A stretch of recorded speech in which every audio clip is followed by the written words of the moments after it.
Today we're going to be looking at this, the EKSA 5.8 GHz wireless gaming headset. So let's jump straight in, get it open. So quite a large box for this. Alright, so we've got a box within a box. So I'll just take these out. That's interesting. So what we've actually got is a stand, an EKSA branded stand with an upright for the stand, like so, and then on the top we just click that into place, and then we've got somewhere to hang the headphones. So we'll just put that to one side for now. This is what we're really interested in. So the EKSA 5.8 GHz wireless gaming headset, which uses, in case you haven't worked out already, 5.8 GHz frequency using a USB dongle. So it claims to have low latency, about 15 ms, and it's compatible with Windows 7, 8, 10, PC, Xbox One, PS4, PS5, Switch, laptop, Mac, macOS, TV. Fantastic. Let's get the second box flipped round and we'll just quickly read through what's on the box. So EKSA E910 is a revolutionary wireless technology gaming headset equipped with a 5.8 GHz USB dongle and built-in intelligent ENC, environmental noise cancellation, and 7.1 surround sound chipsets, bringing you endless fun of gaming. So we've got a few specs here. So the headset, speaker diameter 50mm neodymium driver, frequency response is 20 Hz to 20 kHz, live battery capacity 1200 milliamp, and charging time about 4 hours, working time about 10 hours at 70% volume, working voltage DC 5 volts, working current 100 milliamp, and charging port is USB-C.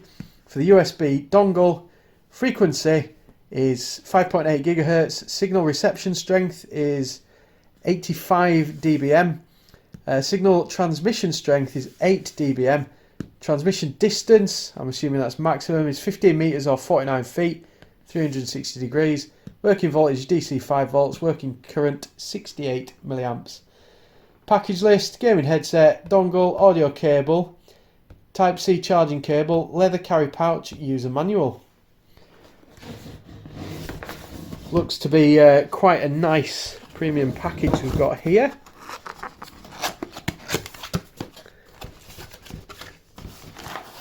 So, just take everything out and move the box to one side. Got a little bag of accessories here. Quickly look at those. So we've got the USB dongle. We've got USB-C charging cable, quite a lengthy one, which is kind of expected with some headphones. Audio cable, so I'm assuming you can use these without having to have them charged or connected to the USB dongle, but I will investigate that as part of my review.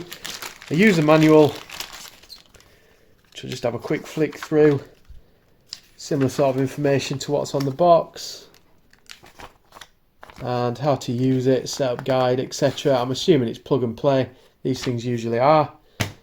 And then we've got the main thing. So we've got a leather case for them here with the EKSA logo on there. It's a bit crushed from being in the box, but it is quite a nice feel. I think it's PU leather. I don't think it's genuine leather, but I wouldn't expect it to be genuine leather. Just move that to one side, and here we go. So these feel very big. Really nice, soft, cushioned, almost memory foam like feeling of the for the actual headset part of it.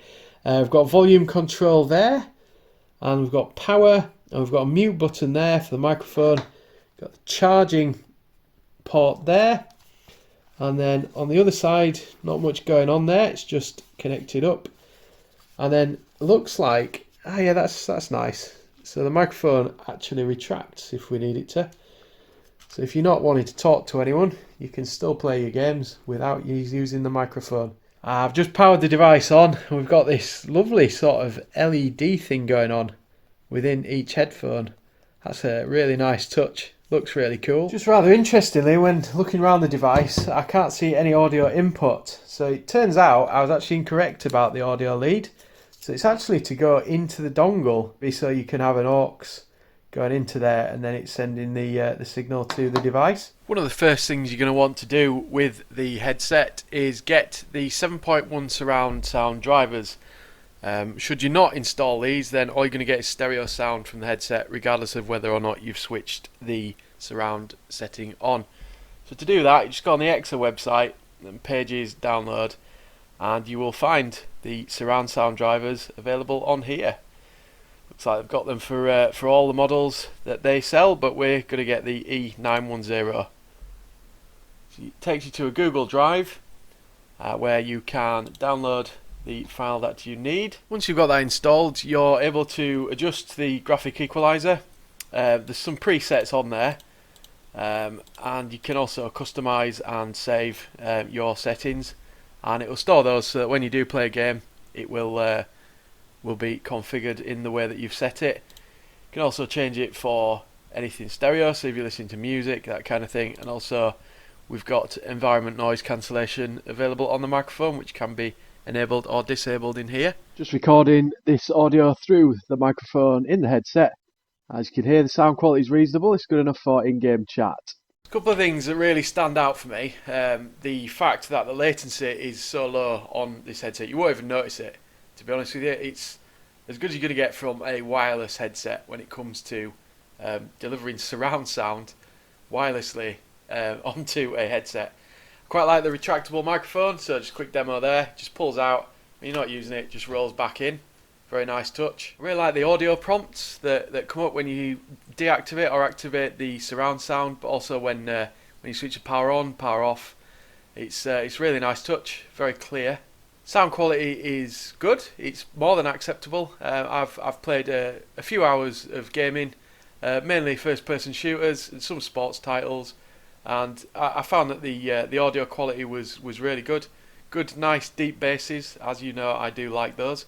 Also, really like the fact that you get a stand bundled with the headphones. That was really nice touch, and it also gives you somewhere to put them when you're not using them, as the material on them here could pick up grease, dust, that kind of thing, so you don't really want to be putting it down on your desk. The battery life was sufficient enough to have a good several hour gaming session, and when the battery does run low, it's good that you can just plug them into a USB port, that kind of thing, to charge them up while you're still using them. The benefit of this headset over any Bluetooth headset is of course the low latency, which you are not going to get over Bluetooth, or at least not yet. Overall, it is a definite recommend from me, and if you found my review useful, then please do hit the subscribe button below, which also supports my channel and encourages me to produce more content like this to help out people just like you. Thanks for watching. I'll see you in the next video.